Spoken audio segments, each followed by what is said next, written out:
तो दोस्तों अब समय है कि हम 40वें वचन को और से लेकर के 42वें वचन तक हम पढ़ेंगे। मत्ती का सुसमाचार 10वां अध्याय। तो यहाँ पर प्रभु यीशु मसीह क्या है, प्रतिफल के विषय में बता रहे हैं।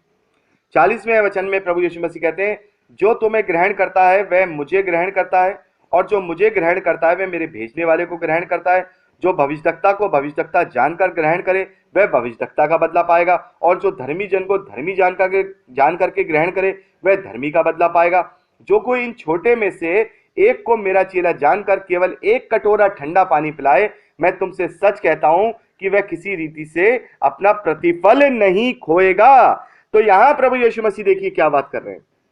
प्रभु यीशु मसीह बात कर रहे हैं, आज जो प्रभु के लोग हैं, आज जो प्रभु की सेवकाई कर रहे हैं, सिर्फ ये नहीं कि जो सिर्फ प्रभु की सेवकाई कर रहे हैं या पास्टर लोग हैं या एवेंजलिस्ट लोग हैं या प्रेरित लोग हैं, इनके विषय में नहीं, जो कोई भी एक सच्चा मसीह है, जो सच्चा विश्वासी है, प्रभु यीशु मसीह उसके विषय में कहते हैं कि यदि कोई यदि मान लीजिए मेरा विश्वास प्रभु यीशु मसीह के ऊपर है और पक्का है, और यदि कोई मेरे विश्वास समेत मुझे ग्रहण कर ले रहा है और वो मुझे उत्पीड़न नहीं कर रहा है, मेरा इनकार नहीं कर रहा है, मेरे खिलाफ नहीं जा रहा है, तो इसका मतलब यह है कि वो प्रभु को भी ग्रहण कर रहा है, प्रभु को भी वो ग्रहण कर रहा है। और वो जो प्रभु को ग्रहण कर रहा है तो उसका मतलब यह है कि वो परमेश्वर को भी ग्रहण कर रहा है।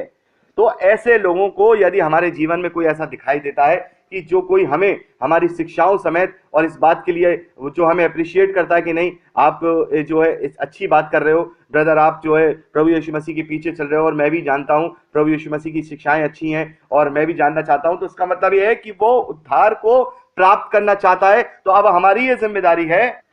कि हम उसको अब आगे को क्या करें, उसको आगे को फलवंत करें। तो प्रभु यीशु मसीह इस धरती के सारे लोगों से ये बात कह रहे हैं कि जो कोई तुम्हें, यानी कि जो मेरे जो चेले हैं, जो मेरे जो लोग हैं, उनको ग्रहण करेगा, इसका मतलब है कि वो मुझे ग्रहण करेगा, और जो कोई मुझे ग्रहण करेगा वो मेरे भेजने वाले को ग्रहण करेगा। तो प्रभु यीशु मसीह कह रहे हैं, यदि जो सही में जो है उसको तुम उसी प्रकार से जान करके ग्रहण करोगे तो उसी प्रकार का तुम्हें बदला भी मिलेगा। यानी कि जैसे अगर किसी भविष्यद्वक्ता को तुम भविष्यद्वक्ता जान करके ग्रहण कर रहे हो तो तुम भविष्यद्वक्ता वाला बदला पाओगे,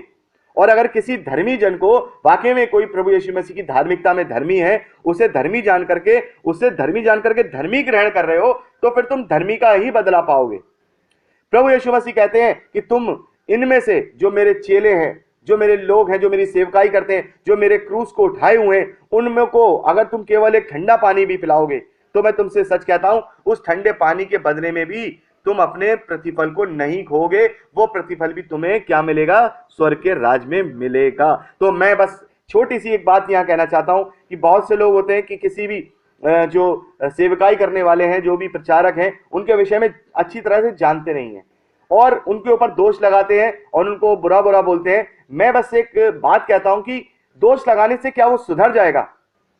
अच्छा तो ये होगा कि हम, अगर वो कोई गलत बात कर रहा है तो हम अपने भाइयों को सिर्फ ये बताएं कि ये चीज बाइबल में सही लिखी है। ये कहने की वो फलाना आदमी गलत कह रहा है, वो फलाने आदमी की सेवकाई गलत है, ये कहने से तो हम क्या कर रहे हैं, दोष लगा करके उसको टारगेट बना रहे हैं। लेकिन अगर हम उसको टारगेट ना बना करके जो अपने भाई लोग हैं, जो अपनी बहनें हैं, जो अपने जो कलीसिया के लोग हैं, उन्हें सच्चाई बताएं बाइबल से कि देखिए, किसी का नाम लिए बगैर उस शिक्षा को बताएं कि देखिए बाइबल हमें ये बताता है, बाइबल हमें ये सिखाता है, प्रभु यीशु मसीह ने हमें ये बताया था, तो वो ज्यादा अच्छा है, ताकि हमारा दोष भी न लगे। और हम, क्योंकि हम जैसे मैंने आपको बताया था दोष न लगाओ के विषय में पिछले भागों में अच्छी तरह से हमने अध्ययन किया है कि दोष लगाने का काम हमारा नहीं है, क्योंकि हम मनों को जांचने वाले नहीं हैं। तो यहां प्रभु यीशु मसीह कहते हैं कि जो सेवक लोग होते हैं, जो सेवकाई करते हैं, जो प्रभु के चेले होते हैं, जो प्रभु का अंगीकार करने वाले जो विश्वासी मसीही लोग होते हैं, यदि उनका कोई सम्मान करेगा, यदि सम्मान का मतलब ये नहीं है इज्जत देना, हार फूल पहनाना, बहुत से लोग अपना सम्मान करवाते हैं, गाड़ी से चले आ रहे हैं, फूलों की बरसात करवा रहे हैं, ये मसीहत के काम नहीं है, ये शैतानी काम है। इज्जत और सम्मान कराने का मतलब, जैसे कि आपको किसी से प्रेम से आपसे अगर कोई बात कर दे रहा है तो इसका मतलब है कि उस प्रेम से बात करने का भी वो प्रतिफल जब वो स्वर्ग राज में जाएगा तो वो अपना प्रतिफल जरूर पाएगा। तो हमें और आपको, अगर कोई इस प्रकार से सेवकाई में है या इस प्रकार से प्रभु का विश्वासी है, प्रभु के लिए कार्य करता है, तो कम से कम क्या करें, उसके लिए हमारा ये फर्ज बनता है कि हम उसकी सुधि लें, हम उसको जाने कि हाँ ये सही रीति से, इसको किसी चीज की कमी ना हो, इसको अगर ये प्यासा है पानी पिला दो, इसको अगर ये दिन रात वचन में लगा हुआ ये भूखा अपने घर आया है तो उसे खाने को पूछो। अगर कोई सेवक आपके घर आता है, यदि कोई, मैं सेवक की ही बात नहीं कर रहा, कोई नॉर्मल मसीही विश्वासी भी आपके घर आता है तो ये उसके लिए भी लागू होती है, क्योंकि हमें नहीं पता कि परमेश्वर ने उसे किस रीति से अपने लिए इस्तेमाल किया है। तो हमारा ये फर्ज बनता है कि अगर वो गर्मी में धूप में आ रहा है तो उसे पानी को पूछे, उसको खाने को पूछे, उसको हवा उसके लिए इंतजाम करें, उसके अगर हो सके तो उसके नहाने का भी इंतजाम करें। तो ये सारी चीजें एक प्रभु यीशु मसीह ने कही कि अगर कहा है कि अगर हम इन सब चीजों को, छोटी चीजों का भी ध्यान रख करके अगर हम प्रभु के लोगों की और विश्वासियों के प्रति अपनी क्या करेंगे, उन्हें इस प्रकार से उनको ग्रहण करके अगर सारी चीजें करेंगे तो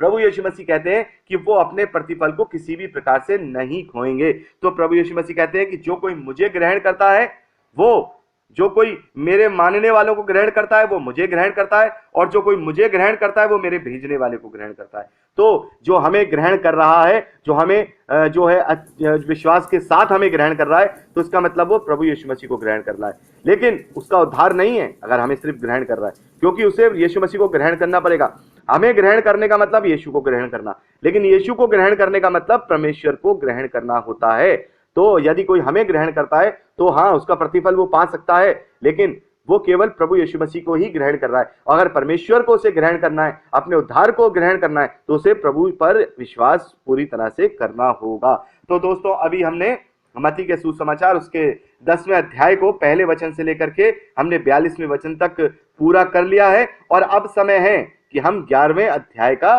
पहले वचन से अध्ययन करें। तो अगली क्लिपिंग में हम 11वें अध्याय का